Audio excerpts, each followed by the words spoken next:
His father wanted him to have a career like him, but he wanted a different career. Watch this story about Tobi, the boy who didn't want his father's career. In the heart of Lagos lived a 16-year-old boy named Tobi Adebayo. Tobi loved photography. He had a passion for it that burned fiercely within him. Even if it was a dream he kept hidden from his father. Dr. Femi Adebayo, Tobi's father, was a towering figure in both stature and reputation. As the chief surgeon at Lagos General Hospital, one of the largest and most respected medical institutions in Nigeria, Dr. Adebayo was a man of discipline and ambition. His name was synonymous with success, and his presence commanded respect. To him, medicine was not just a profession but a legacy, one he expected Tobi, his only son, to inherit. "You will be a doctor," he would say, his voice firm, leaving no room for debate. It is the path to stability, respect, and a good life. But Tobi's heart didn't beat for stethoscope. It raced for the click of a camera shutter, the magic of a freezing moment in time. He had discovered photography 2 years earlier when his uncle, Uncle Kayode, a jovial man who ran a small electronics shop in Ikeja, had gifted him an old Canon point-and-shoot camera for his 14th birthday. It was not much, Uncle Kayode had said, chuckling, but he got life in it. Tobi had spent hours that day experimenting, capturing the vibrant chaos of his neighborhood children playing football in the dust. Each photo felt like a piece of himself, a way to tell the world how he saw it. Tobi's mother, Funke, was the softer counterpoint to her husband's rigidity, a school teacher with a love for literature. She understood Tobi's creative spirit but was caught between supporting her son and maintaining peace with her husband. "Tobi, you know how your father is," she would say gently, when Tobi confided in her about his dreams. "He only wants the best for you." Medicine is a noble path, yet in her eyes Tobi saw a flicker of understanding, a quiet acknowledgement of his passion. At school, Tobi excelled in his studies, not because he loved biology or chemistry, but because he knew he kept his father's expectations at bay. He was in his final year of secondary school, and the pressure was mounting. Dr. Adebayo had already mapped out Tobi's future.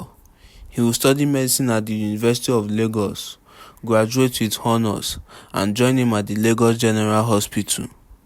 "You will make us proud, Tobi," his father said one evening over dinner, his voice heavy with expectation. Tobi nodded with his throat dry and the weight of his secret dream pressing against his chest. But Tobi's photography was more than a hobby. It was his rebellion, his sanctuary. After school, he would slip away to the street of Lagos, his camera slung around his neck capturing the city's soul. He photographed the vibrant market of Balogun, the serene beaches of Takwa Bay, and the gritty underbelly of Oshodi. He joined a small photographic club at the local community center, where he met Mr. Chuka, a grizzled photographer who had once worked for a national newspaper.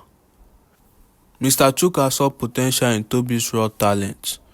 "You have an eye, boy," he said, peering at Tobi's photos through thick glasses. "But it's not just about seeing. It's about telling a story. Keep shooting." Tobi's secret life couldn't stay hidden forever. One evening, as he sat in his room editing photos on his laptop, a gift from Uncle Kayode, he heard his father's heavy footsteps.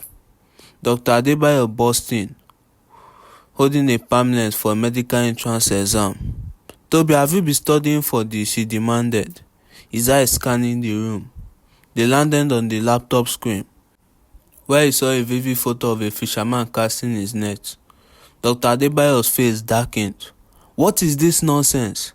You are wasting time on this hobby when you should be preparing for your future." Tobi's heart pounded. "It's not a hobby, Dad. It's what I love. I want to be a photographer." The words hung in the air like a storm cloud. Dr. Adebayo's eyes narrowed, his voice low and dangerous. "A photographer? You think snapping pictures will give you a life? You think it will pay for this house, for your mother's comfort and for your future family? You will be a doctor, Tobi. That is final." The argument that followed was explosive. Tobi, usually quiet, found his voice. "I don't want to be a doctor. I don't want to live your life, Dad. I want to live mine." His father's response was a cold tenure. "If you choose this foolishness, you choose it alone. I will not support you." The rift between father and son grew. Tobi's mother tried to meditate, but Dr. Adebayo was unyielding. Tobi felt trapped, torn between his love for his family and his love for photography. He began to doubt himself. What if his father was right? Could he really make a living as a photographer in a country where stability was prized above all else? Nigeria was not an easy place for dreamers, and Tobi knew the stories of artists who struggled to survive. But then came an opportunity that changed everything. Mr. Chuka told Tobi about a national photography competition organized by a prominent Nigerian Arts Foundation. The theme was "The Heart of Nigeria," and the winner will receive a cash prize, a professional camera, and a chance to exhibit their work at a prestigious gallery in Lagos. "This is your shot, Tobi," Mr. Chuka said, clapping him on his shoulder. "Show them what you see." Tobi poured his heart into the competition. For weeks he roamed Lagos and beyond, traveling to nearby towns with money saved from odd job.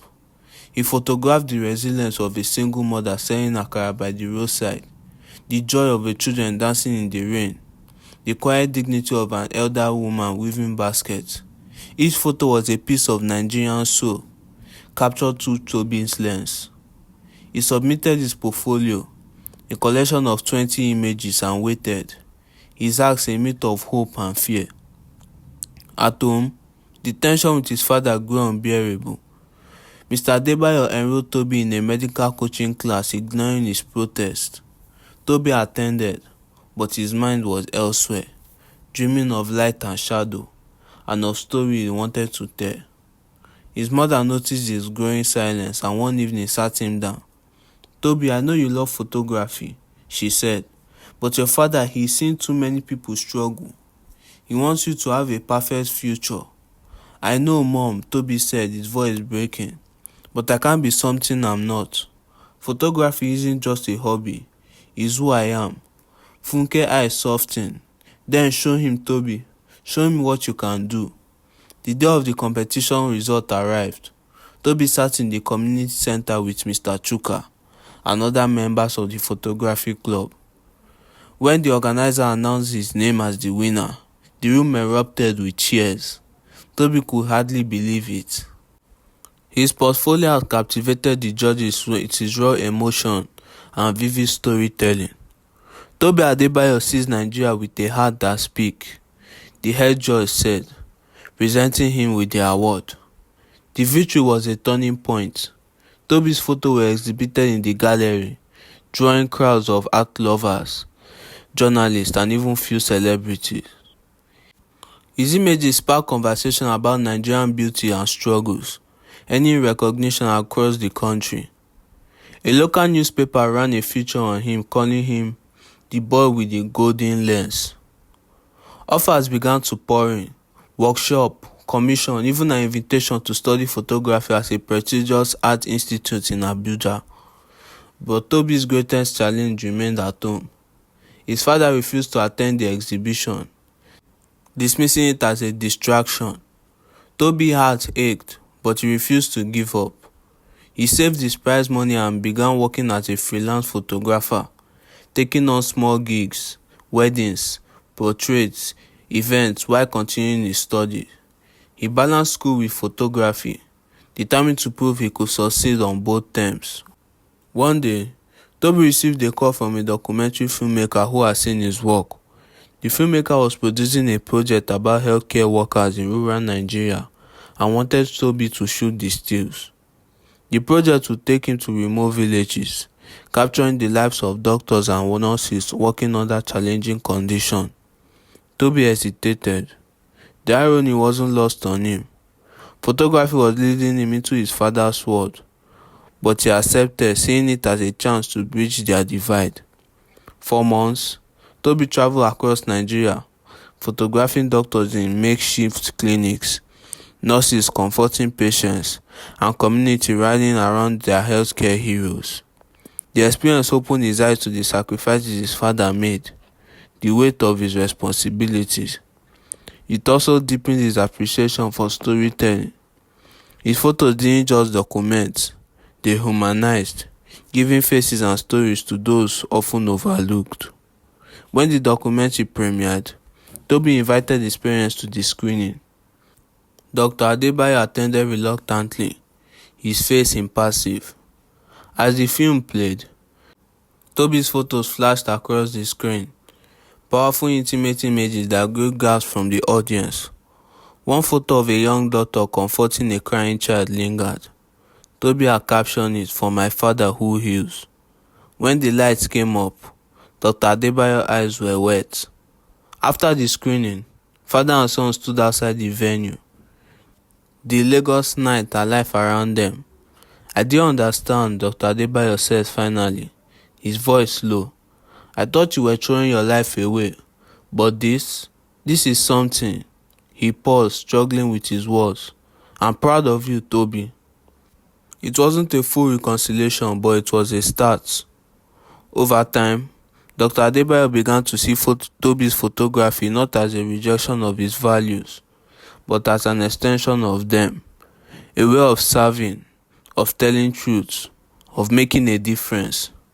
Tobi continued to grow, his reputation spreading beyond Nigeria. He photographed cultural festivals, political movements, and everyday life, becoming one of Nigeria's most celebrated photographers. His work appeared in international magazines, and he opened a small studio in Lagos, mentoring young photographers like himself. Years later, as Tobi stood in his studio, preparing for a solo exhibition, he looked at a framed photo on his desk. It was one of his first, taken with that old Canon. His father asleep in a chair after a long shift, his stethoscope still around his neck. Tobi smiled. He has found his path, not by defying his father, but by honoring his own heart. And in every click of his shutter, he told the world who he was. Please like and subscribe to my YouTube channel, and thank you for watching.